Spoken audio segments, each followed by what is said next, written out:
बांग्लादेश में जो है वो नाहिद राना है, very good, he is a very quick fast bowler.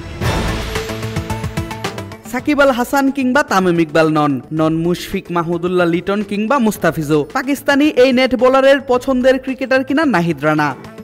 যেই কালো গ্লাভস জোড়া হাতে নিয়ে দাঁড়িয়ে কথা বলছেন ক্রিক ফ্রেন্জির সঙ্গে, সেই গ্লাভস তাকে উপহার দিয়েছেন তাসকিন আহমেদ। কিন্তু তাসকিনও নন বাংলাদেশের তার প্রিয় ক্রিকেটার নাহিদ রানা। কিন্তু তুলনামূলক নতুন এই পেসারকে নিয়ে কেন এত আগ্রহী সবাই?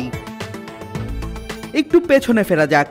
6 মাস আগের কথা, পাকিস্তানের রাওয়ালপিন্ডিতে বাংলাদেশ বনাম পাকিস্তানের 2 ম্যাচের টেস্ট সিরিজ।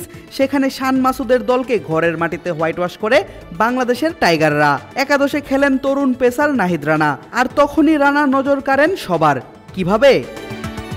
প্রথম ম্যাচের সেকেন্ড ইনিংসে রানার দ্রুতগতির বল বুঝতে পুরোপুরি ব্যর্থ হন পাকিস্তানের সেরা ব্যাটার বাবর আজম।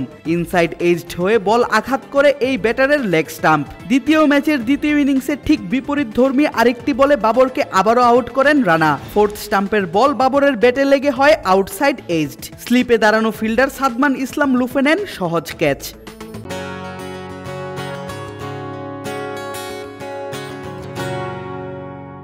4 ইনিংসে 2 বার পাকিস্তানের সেরা ব্যাটারকে বোকা বানিয়ে আউট করে নাহিদ রানা নজরে পড়ে যান পাকিস্তানি সমর্থকদের। সেই দেশেই তৈরি হতে শুরু করে তার ভক্ত সমর্থক। দ্রুতগতির শোয়েব আখতারের গল্প শুনে বড় হওয়া প্রজন্ম দেখে রাওয়ালপিন্ডির উইকেটে নাহিদও বল করেন 150 কিলোমিটার প্রতি ঘন্টার থেকেও জোরে। ভিলেন থেকে এই টাইগার পেসার হয়ে যান পাকিস্তানিদের পছন্দের পাত্র। ফলাফল, গোল্ড ক্যাটাগরিতে থাকা রানাকে দলে ভেড়ায় পাকিস্তান সুপার লিগ বা পিএসএল এর দল পেশোয়ার জালমি, যেই দলের অধিনায়ক কিনা বাবর আজম নিজেই। 2 বার আউট হয়ে বাবর যেন মুগ্ধ এই ফাস্ট বোলারের উপর। অধিনায়ক বাবরই যে নাহিদ রানাকে দলে ভিড়িয়েছেন সে কথা ক্রিক ফ্রেন্সিকে বলেছেন পাকিস্তানের হয়ে বয়স ভিত্তিক দলে খেলা এই পেসার। बांग्लादेश में जो है वो नाहिद राना है। বাংলাদেশের প্লেয়ারদের মাঝে আমার প্রিয় ক্রিকেটার নাহিদ রানা। সে দারুণ বোলার, অনেক দ্রুত বল করে সে, ফাস্ট বোলার। নাহিদ রানার বোলিং মাশাআল্লাহ। পিএসএল এ আমার প্রিয় দল পেশোয়ার জালমির হয়ে সে এবার খেলবে, এটা শুনে আমি অনেক খুশি হয়েছিলাম, কারণ সে দারুণ বোলার, অনেক গতি আছে তার। বহুত আচ্ছা বোলার है। পেশোয়ারের ভক্তরাও দারুণ উত্তেজিত।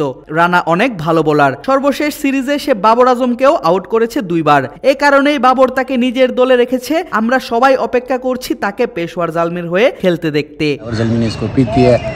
দেশের নাম উজ্জ্বল করা নাহিদ রানা কতটা দিতে পারবেন বাবর আজমের বিশ্বাসের প্রতিদান তা বলে দিবে সময়ই। সেটি দেখার জন্যই অপেক্ষা করছে টাইগার ভক্তরা। অপেক্ষায় পেশোয়ার জালমির সমর্থক গোষ্ঠীও। তবে তার আগে রানার দায়িত্ব আছে জাতীয় দলের জার্সিতে। বাংলাদেশ দল অবস্থান করছে পাকিস্তানে। নিউজিল্যান্ড এবং পাকিস্তানের বিপক্ষে বাকি আছে চ্যাম্পিয়ন্স ট্রফির গ্রুপ পর্বের 2 ম্যাচ। টুর্নামেন্টে টিকে থেকে সেমিফাইনাল খেলতে হলে জয়ের কোনো বিকল্প নেই টাইগারদের সামনে। আর সেই 2 ম্যাচেই পিএসএল এর আগে রানাকে আরও কাছ থেকে দেখার সুযোগ পাবেন পাকিস্তানের দর্শকরা। আদিব আশরাফ, ক্রিক ফ্রেন্জি।